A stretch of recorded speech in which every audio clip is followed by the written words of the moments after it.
Health Matters. Health is worth and worth is health on ABL TV. We are streaming live 24/7 on Freeview, IPTV, YouTube, Facebook, Snapchat, and all the other social media. So please kindly share, subscribe, and press the notification button.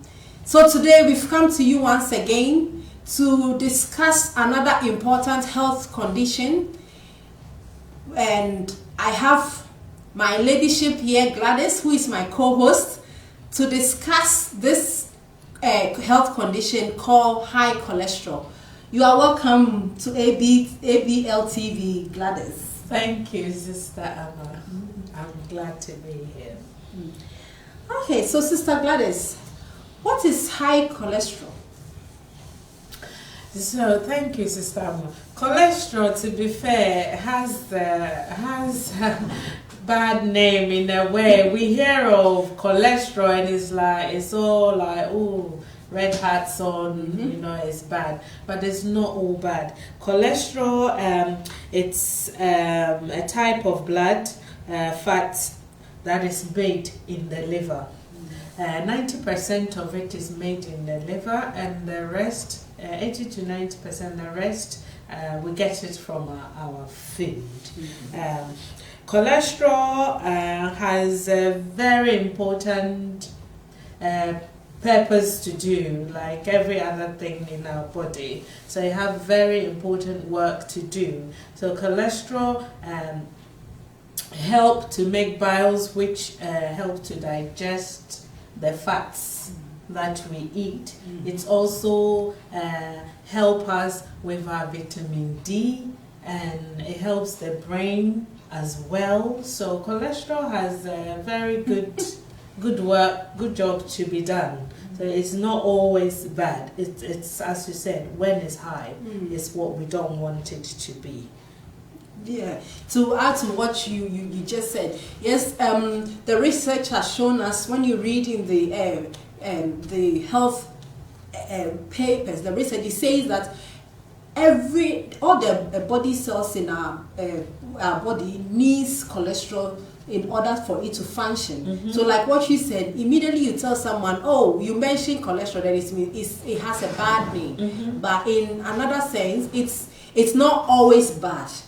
And to add to what you said, we have the good and the bad cholesterol, which the good is what always we want, and even the bad aspect as well. Sometimes we need that in order to help our body, isn't it? Yeah, I mean, when you go and measure your cholesterol, they will measure the good.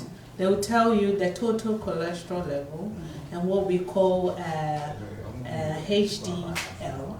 And which is the good one, high density lipoprotein, and then you have the bad one, which is the LDL, which is the low density lipoprotein. So that has a bit, and that, so together will give us what the overall total cholesterol is. And listeners, as with other health conditions, normally when I'm discussing, I'll tell you, oh, we have the symptoms, you feel this, you have that. But fortunately or unfortunately, with cholesterol, there's no symptoms. You will not know whether you have the high cholesterol or your cholesterol is low until you've gone and checked. We check, and then your doctor or your GP will let you know that you have a high cholesterol. So with not having symptoms, how can we check? How can we know that someone has a high cholesterol or their cholesterol is okay?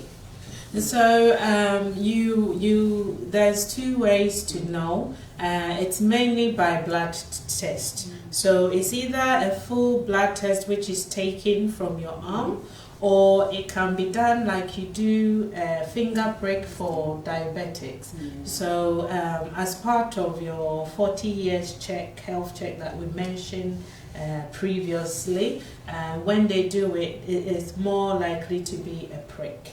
They prick you and measure, and then they will tell you. So that will give them a baseline, so that if it is up, then they might send you for a blood test. So these are the two ways that you can check your cholesterol. Yeah, so we always we say life starts at 40. So when you hit that number that year, just try as much as possible to go not on a frequent basis, but at least regularly to your GP to have those checks.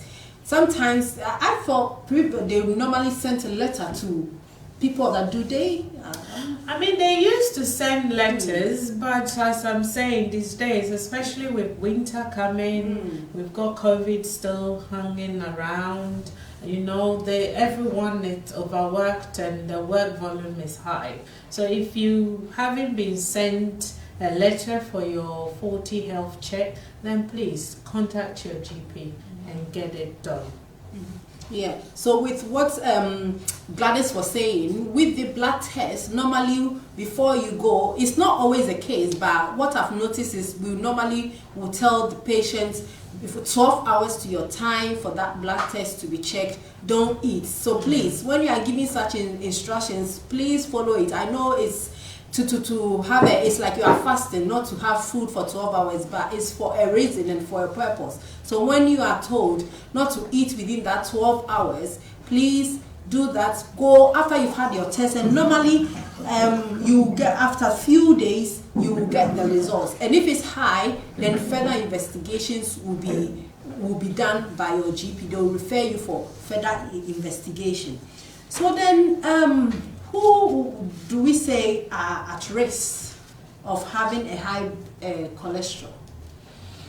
So again, if you have family history, it's important. There is, you did mention like there's two types, the good and the bad cholesterol.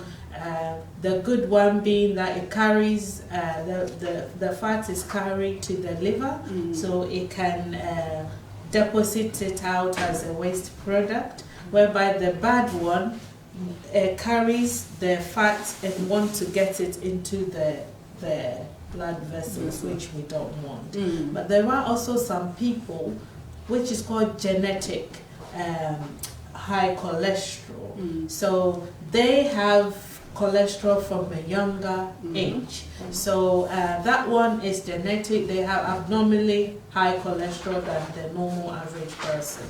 And again, the same way that we get checked out is, or family history usually helps the doctor to know how to